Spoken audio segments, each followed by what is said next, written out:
मकहड़ो मुह खणी पिरी तोड़े अचा मकहड़ो मुह खणी पिरी तोड़े अचा गुनाहन में भरो पियो वार वार मकहड़ो मुह खणी पिरी तोड़े अचा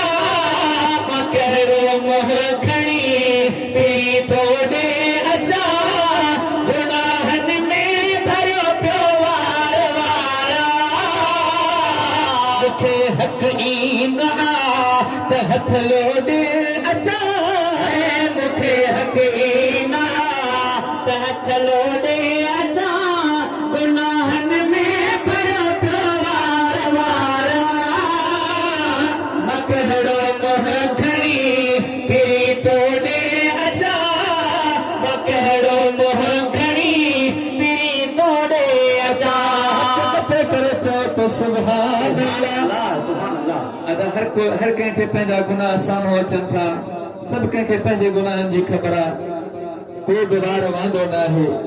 पर ही आशिक महबूबन सां मुखातिबा मुंहिंजा महबूब मां तोॾे अचां त मुंहुं कहिड़ो खणी अचां मूंखे पंहिंजा गुनाह साम्हूं था अचनि चयो सुभान अल्लाह आशिक छा पियो चवे वरी था पढ़ूं हथ मथे करे चयो सुभान अल्लाह अल्लाह से तव्हां असांखे ॾिठो मदीनो बार बार नसीब फरमाए मकहड़ो मुह खणी पिरी तोड़े अचा तुझी मेहरबानी रस्तो बचे नथो मूंखे पार जहिड़ो ॾोही ॾिसण में अचे नथो तुंहिंजी मेहरबानी रस्तो बचे नथो मूंखे पार जहिड़ो ॾोही ॾिसण में अचे नथो मूंखे पार जहिड़ो ॾोही ॾिसण में अचे नथो रसणा निहारींदो पियो हेॾे होॾे अचा निहारींदो पियो हेॾे होॾे अचा गुनाहन में भरो पियो वार वार मकहड़ो मुह खणी पिरी तोड़े अचा मकहड़ो मुह खणी पिरी तोड़े अचा सुहिणा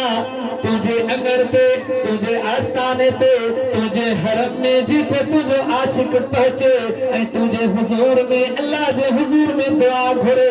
रब उनखे बख़्शे थो छॾे छोजो अल्लाह तबारक व तआला पंहिंजे कलाम में इरशाद फरमाए छॾियो आहे त आशिक छा पियो चवे साईं ख़ुदा पर छॾे ख़ुदि तुंहिंजे ऐवान में ॾिठ में भला अनहुम इज़ ज़लमू क़ुरआन में ॾिठ में ख़ुदा पर छॾे ख़ुदि तुंहिंजे ऐवान में ॾिठ में वलो अनहुम इज़ ज़लमू क़ुरआन में ॾिठ में भला अनहुम इज़ ज़लमू क़ुरआन में ॾिठ में हो दस पारी ख़ुदा तोड़े अचा हो दस पारी ख़ुदा तोड़े अचा गुनाहन में भरो पियो वार वार मकहड़ो मुह खणी पिरी तोड़े अचा मकहड़ो मुह खणी पिरी तोड़े अचा गुनाहन में भरो पियो वार वार